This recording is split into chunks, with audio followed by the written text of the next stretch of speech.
day after day. A standoff in a popular neighborhood has just ended. Hey guys, we have a live look. Police officers still on the scene. We never forget there's a person, family, and community behind every story. Families really are facing a lot of uncertainty. I don't understand why our kids have to suffer. Trooper Potts was shot in his shoulder, his hands, and his cheek. How has something like this changed your perspective on life? Every day at 5, 5:30, and 6 on WRAL News. We have breaking news on several fronts tonight. Thanks for joining us. I'm Gerald Owens. And I'm Deborah Morgan. We have team coverage on all of tonight's breaking news. Adam Owens is in Durham, where police are clashing with protesters. This is where one of the first smoke grenades were thrown by police earlier this evening. You mentioned this was supposed to be a very peaceful vigil, but police say something changed in the middle of this demonstration. The night ended in shouting, police in riot gear and masks with sticks, facing off with a crowd of demonstrators. Some were arrested.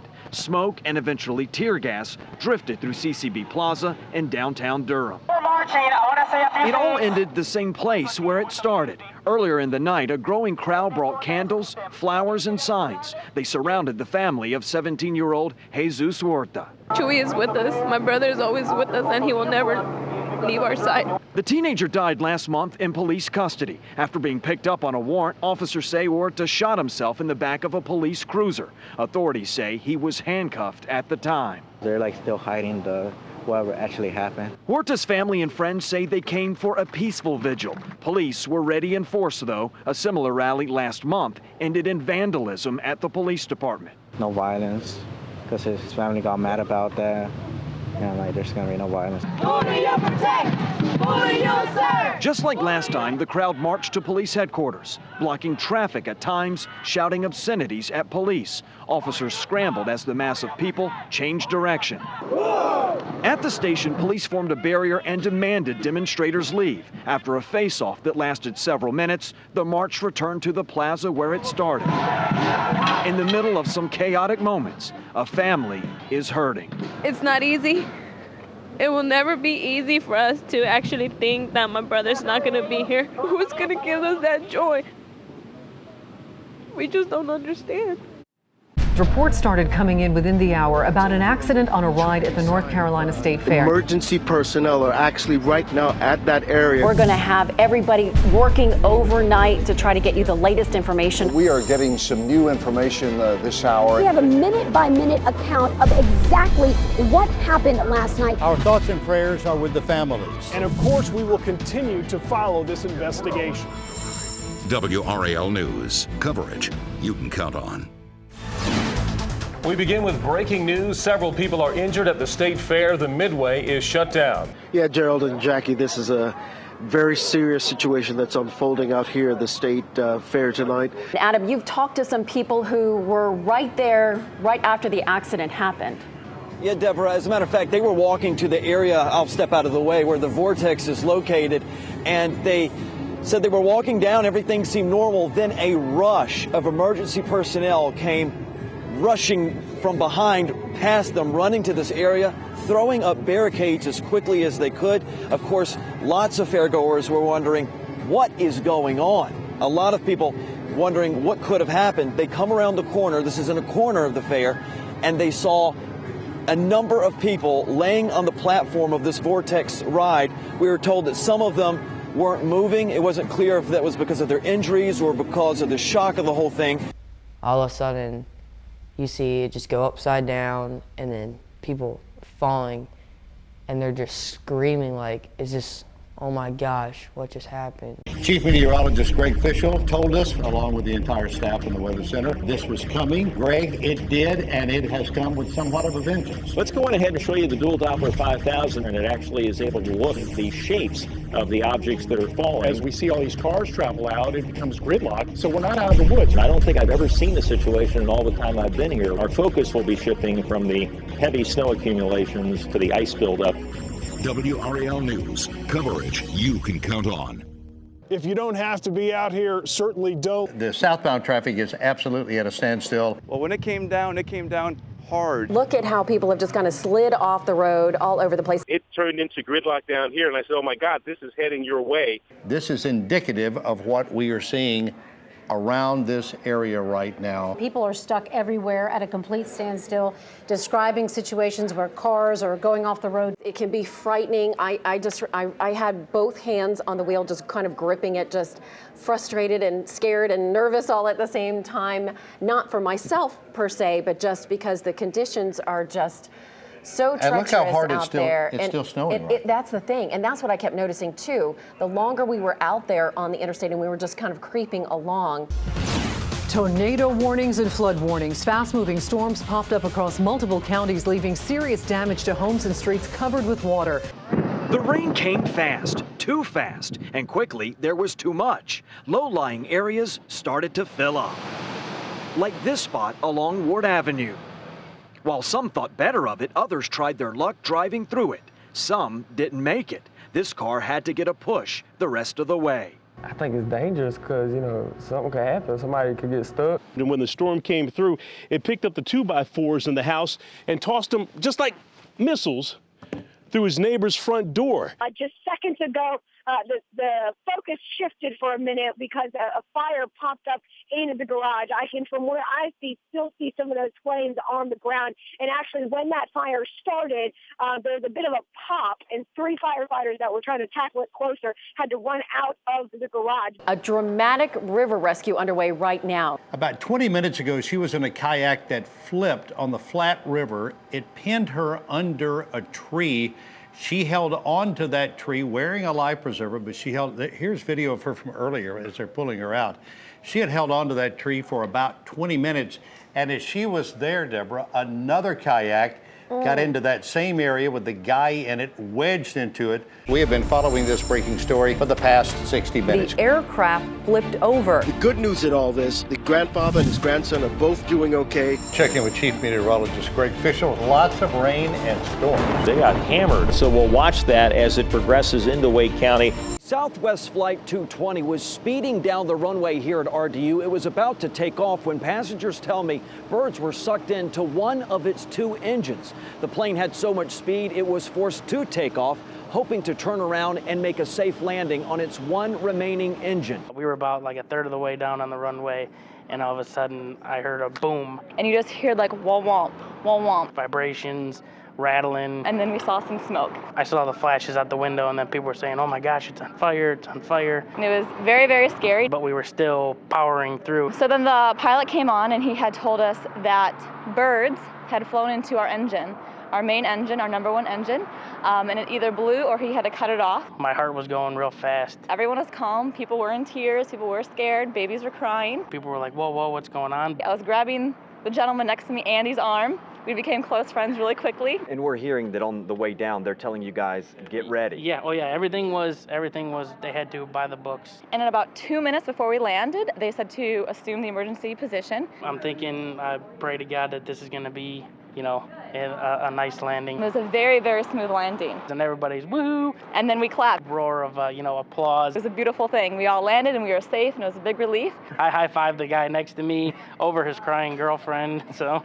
Tuesday night, 8:15, he got the call. Somebody was driving north in the southbound lanes of US 1. Officer Schofield, 29 years old, his first child on the way, was in his Dodge Charger. Here's the view from his dash camera. He turned on the lights, the siren. A Nissan Maxima going about 60 miles an hour wasn't stopping. So I made a split-second decision to stay in the lane and stop her from hitting anybody else. He turned his cruiser to a slight angle and stopped and braced for impact. I just held on to the steering wheel. That's all you can do is just hold on. Then it was done. I remember getting thrown around a little bit. If he was hurt, he didn't feel it. He had a job to do. Call in the collision, turn off the other car, check on the driver. She was barely conscious. I told her to hang on, you know, EMS and everything was on their way. An amazing rescue by the FBI of a man from here in Wake Forest 5 days ago. You won't believe the details.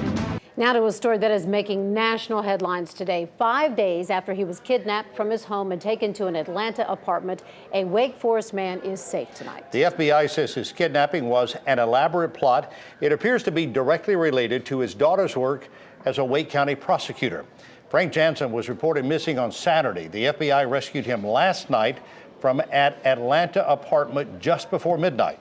David, what an unbelievable turn of events in the last 24 hours. Frank Jansen's nightmare started Saturday morning when he was kidnapped and shocked with a taser at the front door of his Wake Forest home.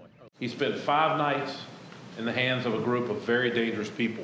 Monday, Jansen's wife received a text message from kidnappers threatening his life and making demands. She also received a photograph of her husband tied to a chair. The 5 suspects were in court for the first time this afternoon in Atlanta. WRAL's Brian Mims was the only Raleigh reporter in the courtroom during that hearing.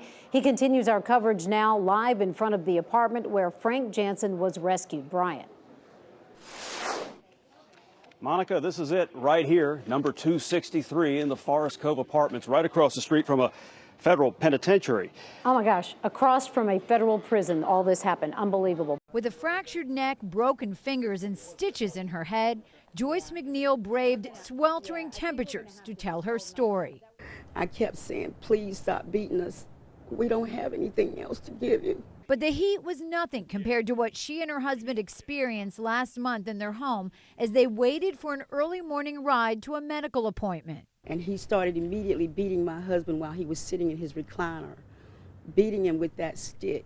And before I could get out the bed good, he pulled me by my hair and dragged me in the living room and started beating me as well. 364 pizzas, 137 orders of buffalo wings, a $2,500 takeout order. The customers, inmates at Harnett Correctional Institution in Lillington. It's all part of a fundraiser for the only all-inmate JC's chapter in the state. This type of activity, the fundraiser part of it, is about inmates doing something positive. Valerie Russell heads up the Department of Correction Rehabilitation Program. She says the charitable aspect of the Behind Bars food fundraisers outweighs the fact that inmates get a pizza and wing party. Between the service clubs, the programs that we offer, they're very interested and eager to give back, to show the world maybe that they have changed and that they can change. The DOC argues the positive impact on the community and the inmates makes that food delivery worthwhile. The food part of it is not really the thing to focus on. It really is focusing on an opportunity to do a positive thing and make a contribution. But not everyone sees it that way. On the outside looking in, you know, pizza night in prison just doesn't look like it's appropriate. Day after day. It was for sure an emotional week as the drama played out in the courtroom. WRAL was there as the scene unfolded around 3 this morning. Come outside with your hands up your head. We are working to get you answers. You can count on us to be here and keep you updated. A man serving a life sentence is now a free man. For the last 20 years, we've been an innocent man. What an incredible story he has to share. More than 20-year battle. Oh, bless the Lord on my soul. There you can see his family, many of his family members. They drove up here from the Mount Olive area. And joining me live now is Mr. Larry Lamb himself. Thank you so much for your time after more than 20 years behind bars. Talk to me a bit about the last 20 years. What have they been like for you? Well, for the last 20 years, 20 plus years, I've been an innocent man. Day after day. Right now, protesters are at the legislative building. Local issues. We are actually live in this protest happening right now. Local insights. The teachers are going, when am I going to be allowed to teach? A few demonstrators would march into the legislative building. They plan to hold hands. They plan to sing songs. They plan to speak some more, and they plan to stay, even after police asked them to leave. For that, they knew they would be arrested. This was the largest Memorial Monday yet, at least that's the way it looked. Thousands gathered for a rally and marched downtown, and just look at the size of the crowd. And Adam, the NCAE president was also arrested today. He was among those, Gerald, that's right. When he was at the rally speaking to the crowd of thousands earlier this evening, he actually held up a toothbrush and said he was ready to be arrested. I'm willing to be arrested for 95,000 teachers in North Carolina who have had their profession disrespected and dismantled. This movement continues to gather national attention. North Carolina NAACP President William Barber likens it to historic moments in the civil rights struggle. You can bust the solid South wide open, and if we change the South, we change the nation. Here we are, retracing the steps of Dr. Martin Luther King. You're the only North Carolina station that I've spoken to. As millions of people around the world say goodbye to Nelson Mandela, WRAL's David Crabtree brings the story home from South Africa. Stories of sacrifice and special tributes to Mandela's life. Live reports start tonight at 5 on WRAL News. There was also singing and dancing inside this Johannesburg restaurant. All of the waitstaff wore black today, honoring their former president with this song of faith. He's been sick for so long, and now it's time to let him go and rest. He's done a lot for us. We are all united now because of that. He was an angel to us. He helped us, and he's been through so much for us. And it's amazing how one man can do so much. Now that was a man. Hours after the service began, the Mandela family said its formal goodbye. And while military shots rang out in the last formal salute, these young South Africans gave a salute of their own. So I hope that we do take over from where he left. We can take it further, take it through. For me, I'm so lucky to have Mandela in my life. He did all the best. We are united now, all because of him.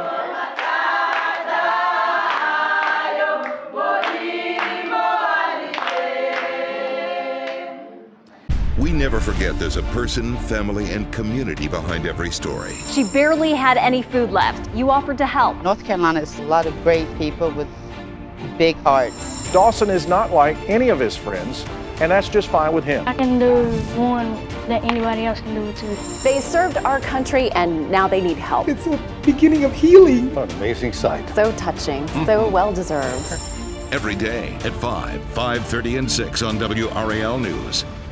Zora has a rare, hard-to-treat, debilitating form of epilepsy known as Dravet syndrome, for which there is no cure. You start losing hope, and then you hear there's something out there that changes it, but it's illegal. It's illegal in North Carolina, not here in Colorado, where there's a medicine showing great promise in children just like Zora. It's an oil extracted from a specially grown marijuana plant. What I want to give Zora can't be abused. It doesn't have the part that gets you high.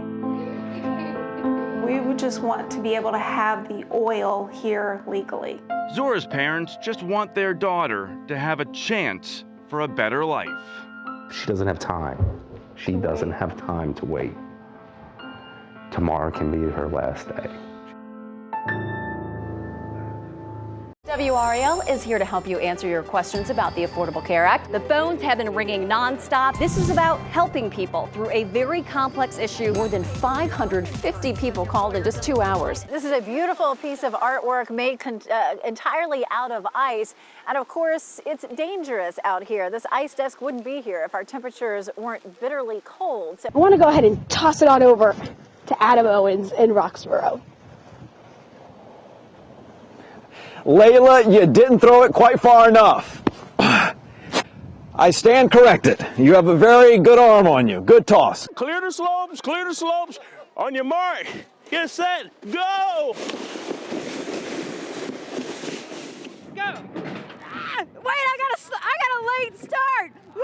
There's a slow spot right there. And it's Stu, and then me.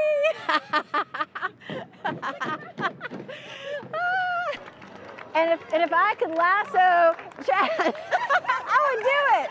But I can't. He's lucky. He's so lucky. This is what Chad did to me while I was trying to do the weather.